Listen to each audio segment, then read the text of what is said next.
السلام علیکم۔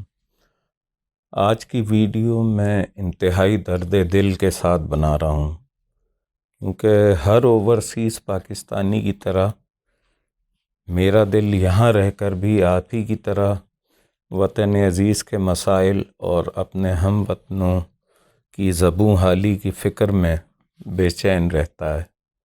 آج کے ویلاگ کے حوالے سے صرف اتنی گزارش ہے کہ آپ اسے پورا دیکھیں، کیونکہ میں انتہائی سنجیدگی سے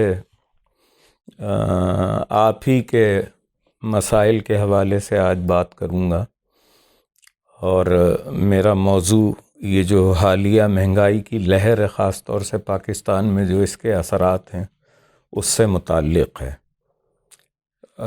جیسا کہ میں پہلے بھی عرض کر چکا ہوں کہ میرا چینل بنانے کا ہرگز کوئی کمرشل مقصد نہیں ہے۔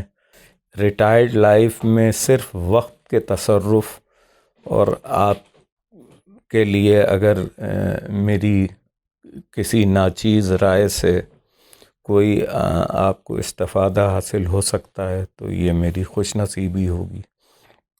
جیسا کہ آپ سب جانتے ہیں، کووڈ کے بعد سے پوری دنیا تبدیل ہو کر رہ گئی ہے۔ ہر طرف ایک بے چینی اور ایک مایوسی اور اضطراب کی کیفیت ہے، صرف پاکستان ہی میں نہیں بلکہ اس مرض نے پوری دنیا کو متاثر کیا ہے۔ مجھے میری ناچیز رائے میں اس کی بنیادی وجہ جو نظر آتی ہے وہ ہماری دین سے دوری، قناعت کا فقدان اور رب کی ناراضگی۔ اللہ تعالی ہم سب کو معاف کرے۔ اوورسیز پاکستانیوں کے حوالے سے اگرچہ پاکستان میں عام لوگوں کا تاثر یہ بہت بڑی غلط فہمی پائی جاتی ہے کہ باہر رہنے والے ہمارے ہم وطن بڑے عیش اور آرام سے رہتے ہیں اور بڑی لیوش لائف گزار رہے ہیں، جبکہ در حقیقت بات اس کے بالکل برعکس ہے۔ حقیقت یہ ہے کہ یہاں ہر شخص انتہائی سخت محنت اور مسلسل کام میں جتا رہتا ہے، تب جا کر اس کا سروائیول ممکن ہوتا ہے۔ غریب الوطنی اور ہجرت کوئی آسان کام نہیں ہے۔ اگر وطن عزیز میں میرٹ اور عام زندگی آسان ہوتی تو کوئی پاگلی ہوتا جو انتہائی سخت سردی اور سخت موسم کی تکالیف کے باوجود اپنا گھر بار چھوڑتا۔ بہرحال یہ اس ریاست کی فراخ دلی کہوں، انسانی ہمدردی کہوں، عظمت کہوں کہ یہ پوری دنیا سے امیگرینٹس کو صحیح معنوں میں ان لیٹر اینڈ اسپرٹ اپنا لیتی ہے اور اس کو وہ تمام حقوق دیتی ہے جو کسی بھی یہاں بڑے سے بڑے پرائم منسٹر یا منسٹر یا عام کینیڈین کو حاصل ہے۔ یہاں میاں بیوی دونوں، حتیٰ کہ بڑے بچوں کو بھی اپنے سروائیول کے لیے جاب کرنی پڑتی ہے، اس کے بغیر گزارا ممکن نہیں۔ جاب کے علاوہ واش روم کی صفائی سے لے کر کچن اور بچوں کی نگہداشت تک زندگی انتہائی سخت ہے۔ گھر کے کرائے یا مورگیج کی ادائیگی میں میاں بیوی میں سے کسی ایک کی تنخواہ تو صرف رہائش کی مد میں نکل جاتی ہے۔ وہاں تو بندہ نوکر چاکر کوک اور گھر کے کام کاج کے حوالے سے کسی حد تک آسودہ حال پھر بھی ہے، مگر یہاں فری لنچ کا کوئی تصور موجود نہیں۔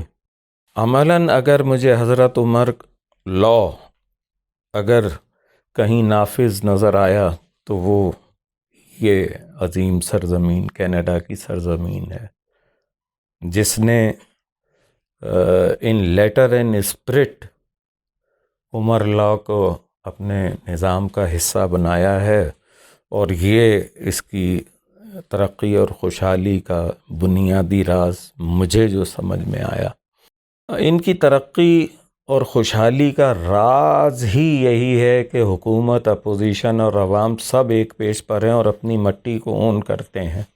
حالانکہ پروردگار نے ہمارے وطن عزیز کو بھی قدرتی وسائل سے مالا مال کیا اور الحمدللہ 4 موسموں سے بھی نوازا، مگر مسئلہ یہ ہے کہ ریاست کے تمام وسائل صرف 10% افراد کے کنٹرول میں ہیں۔ جب سے مملکت خداداد وجود میں آئی، 90% عام آدمی کا اس میں کوئی حصہ نہیں۔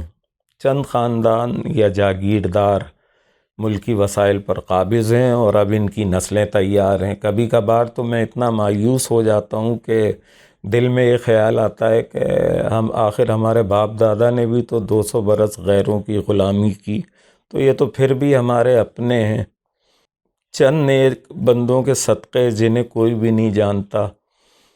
اس کے علاوہ ہمارے پاس اور کوئی چوائس بھی تو نہیں ہے۔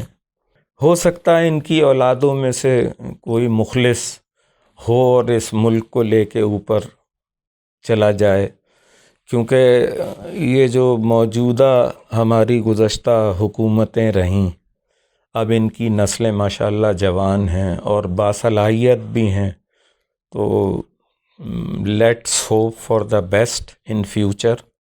میں کئی بار ریپیٹ کرتا ہوں، ہمارا وزیر اعظم ہے جسٹن ٹروڈو، میں 240 گز کے ایک عام گھر میں رہتا ہے۔ گھر جا کر روزمرہ کے جو کام کاج ہیں اور جو مینٹیننس تک گھروں کی ہوتی ہے وہ بھی اپنے ہاتھ سے کرتا ہے۔ ایون کرسمس کے موقع پہ اکثر آپ نے ویڈیوز دیکھی ہوں گی، فینسی لائٹس اور چراغاں کا اہتمام بھی خود کرتا ہے۔